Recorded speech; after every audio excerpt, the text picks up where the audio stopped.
Dans cette vidéo du chapitre 15 de Minutes de cours, on va compléter la page intitulée Section 2.1, la contrainte en tension.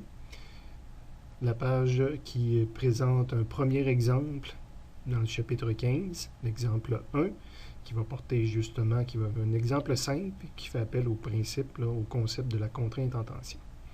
Une tige d'acier supporte une masse de 2500 kg telle que montrée ici. Déterminez la contrainte de tension si A. La tige a une section carrée de 6,35 mm de côté et B. La tige est circulaire et a un diamètre de 9,52 mm. Première étape, identification des données connues et ou recherchées. Le premier chiffre que je rencontre, 2500 kg. J'aurais besoin de la masse volumique, mais ce serait lié à de l'acier. Donc, premier chiffre, 2500 kg, c'est la masse. Petit m est égal à 2500 kg. Tel que montré, déterminer la contrainte. Deuxième grandeur qu'on me parle, c'est un inconnu, point d'interrogation. C'est une contrainte en pascal ou encore, ici c'est moi qui décide, mais je vais la présenter en mégapascal parce que je vois la notion de millimètre également. Le symbole pour la contrainte, c'est une contrainte de tension, donc sigma, indice T. En A, la tige a une section carrée de 6,35 mm de côté. Donc, on me donne le côté d'un carré. Je vais appeler ça sa dimension L. 6,35 mm. Je ne les traduis pas en mètres parce que je sais que si je combine des millimètres puis des newtons, je vais tomber justement sur des mégapascales. Donc là, j'ai une certaine cohérence d'unité tant que j'utilise millimètres, mégapascales et newtons. Représentation sur le dessin. Première chose que j'ai représentée, c'est probablement la masse que j'ai ajoutée par-dessus mon objet ici à l'endroit où la masse se trouve. La tension, comment je l'ai représentée, pas la tension, mais la contrainte, comment je l'ai représentée, c'est à l'endroit où on avait notre coupe AA. J'ai mis un ensemble de petits vecteurs, j'en ai mis 6, 3 d'un côté, 3 de l'autre, pour montrer que je cherche la contrainte que subit la tige à un endroit, exemple, l'endroit qui est précisé ici, AA. La dimension L de la tige carrée, justement, j'ai redessiné cette coupe-là, vue en coupe, si on veut, donc une vue en coupe de AA, je vais voir un carré qui a une dimension de L par L. Initialement, c'est les premières choses que j'ai ajoutées sur mon dessin correspondant à mes 3 grandeurs physiques ici. Point d'interrogation, contrainte. Si je n'ai pas clairement en mémoire les formules du chapitre 15, je vais dans le résumé pour le chapitre 15. La contrainte de tension, c'est la deuxième formule qu'on voit. Donc, mon inconnu apparaît ici. Le A, j'en déduis que je vais être capable de le calculer à partir du L. Et il y a la force, qu'il va falloir que je trouve une façon de la calculer, mais on me donnait la masse, donc il y a probablement un lien avec FG, évidemment, parce qu'on supporte une masse. De retour à mon problème, c'est la première formule que j'ai écrite ici. Et que là, même si j'essaie d'appliquer à mon problème, je ne remplace pas sigma t par un chiffre, je ne remplace pas ft par un chiffre, ni le a par un chiffre. Là, j'ai écrit 2 fois la même chose, évidemment, dans un cahier officiel de calcul. Là, c'est plus pédagogique. Je montre que j'ai fait mon étape d'aller chercher une formule, puis que j'ai fait l'étape d'appliquer cette formule-là. Ça me donne une équation et 3 inconnus.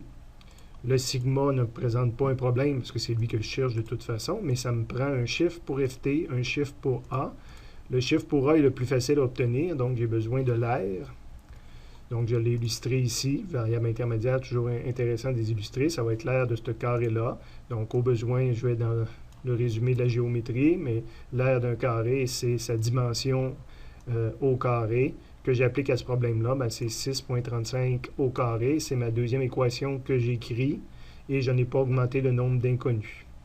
J'ai un chiffre maintenant pour le A, ça me prendra un chiffre pour la force de tension. Je cherche une force. Je suis obligé, si ce n'est pas une force de ressort, si ce n'est pas directement un FG, je dois passer par des lois de Newton. Ici, l'objet est immobile, donc la somme des forces va être égale à 0. Et évidemment, je n'ai aucun intérêt à analyser les forces qui travaillent selon l'axe des X. Il n'y a aucune force qui travaille selon l'axe des X. Elle travaille selon l'axe des Y. Donc, je devrais écrire ma première loi de Newton en Y. Rigoureusement parlant, je devrais montrer mon axe des Y pour qu'une personne puisse analyser cette situation-là. Rigoureusement parlant, le système est composé de 3 objets, le plafond, la tige et la masse. Donc, je devrais dire, cette loi-là de physique, est-ce que je l'applique sur tout le système, sur une partie du système? Bien, pour trouver la force de tension, je vais l'appliquer sur la masse. Parce que, évidemment, quand je commence à utiliser les forces, je serai obligé de dessiner mes forces, mais là, je vais les dessiner justement sur M, parce que c'est là-dessus que je veux faire la physique. Et ça va me faire apparaître le FG que je vous mentionnais tout à l'heure. Donc, cette masse-là possède une force dirigée vers le bas. Pourtant, elle ne tombe pas. Ben, c'est qu'il y a une force de tension, même si ce n'est pas une corde, la tige agit comme une corde, il y a une force de tension qui la retient vers le haut. Je pourrais écrire exclusivement FT, mais dans quelques minutes, là, je vais vous montrer pourquoi j'ai rajouté la notation à côté. Faisons comme si qu'elle n'est pas là. Pour l'instant, c'est seulement FT. On va même momentanément la cacher là, pour dire c'est comme ça que je l'ai mis au départ. Donc, FT tient la masse. FG veut l'entraîner vers le sol. Selon l'axe des Y, FT est positif. À 100%, il est sur l'axe des Y. Donc, c'est une plus FT, puis FG est à 100% contre l'axe des Y, moins FG est égal à 0. Je viens d'écrire une troisième équation, mais j'ai rajouté une nouvelle inconnue, pas FT qui était déjà mentionné, mais FG. Donc, j'ai 3 équations à 4 inconnues. Je pourrais déjà faire un traitement mathématique, dire que FT est égal à FG, puis il y en a plein qui auraient fait ce traitement mathématique-là dans leur tête, mais quand ils le font dans leur tête, ils appliquent cette loi-là de la physique. Donc, c'est vrai que la tension dans la tige va être égale à FG. Ça me prend une valeur de FG, donc chapitre 8, module de la force gravitationnelle. FG est égal à M fois G. Quatrième concept de physique que j'utilise. Je mets des chiffres dedans, donc la masse, c'est 2500, un chiffre donné. Le G, c'est une donnée reconnue, 9.8. Donc, c'est ma quatrième équation à 4 inconnus. Résolue d'un point de vue physique, il reste des mathématiques à faire, pour lesquelles je peux demander à une calculatrice de le faire pour moi ou de faire les manipulations en haut. C'est quand même pas des manipulations complexes. Manipulations qui sont d'ailleurs montrées ici. Ça résout mon premier point d'interrogation en A. J'avais le point B. La tige est circulaire et a un diamètre de 9,52 mm. Ça ne change pas mes 2 premières données. Ça change la troisième donnée. Donc, j'ai commencé à résoudre le B ici en mettant 3 petits points puis en mettant ce qu'il y avait de différent. Donc, c'est un diamètre maintenant que j'ai égal à 9,52 mm. Ça change mon dessin, évidemment, de la vue en coupe. C'est maintenant un cercle avec un certain diamètre.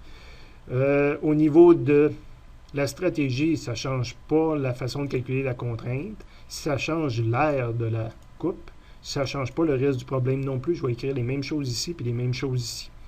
Donc, en bas, je n'ai pas tout répété. J'ai mis des 3 petits points. Puis tout ce que j'ai fait, c'est le calcul d'air, qui est maintenant la formule pour l'aire d'un cercle, en utilisant le diamètre si je veux. Et moi, je veux. Je trouve ça plus simple que de diviser mon diamètre par 2. Donc, j'utilise mes chiffres, 1/4, puis le diamètre, c'est 9,52 à mètre au carré. C'est la nouvelle façon d'écrire ma deuxième équation, si on veut. 3 petits points pour les 2 autres équations. Donc, je pitonne quand même 4 équations, là. Les 3 autres d'en haut, plus la nouvelle pour l'air, dans une calculatrice. Et j'obtiens des nouvelles réponses, évidemment.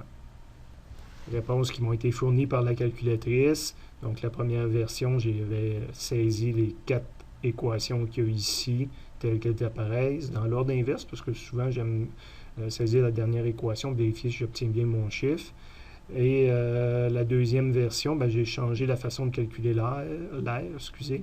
Donc, on voit le 1/4 pi fois 9,52 au carré, puis j'obtiens des nouveaux résultats. Je reviens au problème pour quelques aspects pédagogiques. Quelqu'un pourrait me faire remarquer qu'ici, j'ai une contrainte de tension. Hein?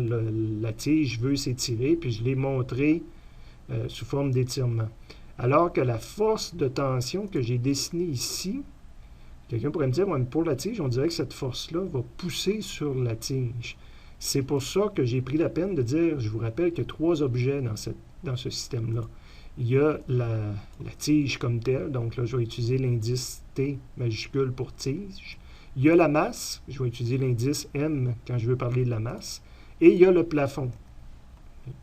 Donc, la force qui était ici, la force de tension que j'ai montrée, c'est la force qu'exerce la tige sur la masse. Comment se fait que la masse ne tombe pas? C'est parce que la tige la tient. Donc, c'est une force exercée par la tige sur la masse. Donc là, j'utilise la nomenclature que j'ai introduite rapidement quand même au chapitre 7, quand on veut montrer, surtout la troisième loi de Newton, quel objet exerce une force sur quel autre objet. Donc ça, c'est la tige qui exerce une force sur la masse. Mais la tige subit également des forces. D'ailleurs, la troisième loi de Newton dit toujours qu'à toute force qu'on écrit avec ces indices comme ça qui montrent un objet sur l'autre, la troisième loi de Newton dit toujours qu'il existe une autre force où ce qu'on inverse les deux indices, donc au lieu d'être T sur M, ce serait M sur T, et la force est dans l'autre sens. Ben, je pourrais ici redessiner la tige et une force de tension que j'appellerais M sur T. La masse tire sur la tige. Imaginez que vous prenez la place vous-même de la tige ici, vous allez sentir que la masse vous tire. Donc, vous allez vous-même tirer sur la masse pour la maintenir à cet endroit-là, mais la masse va tirer sur vous. Donc, il existe aussi une force de tension de la masse sur la tige. Et c'est elle, avec l'autre à l'autre extrémité, puis cette fois-ci, à l'autre extrémité, c'est le plafond qui tire sur la tige à cet endroit-là. La tige tire sur le plafond et le plafond tire sur la tige.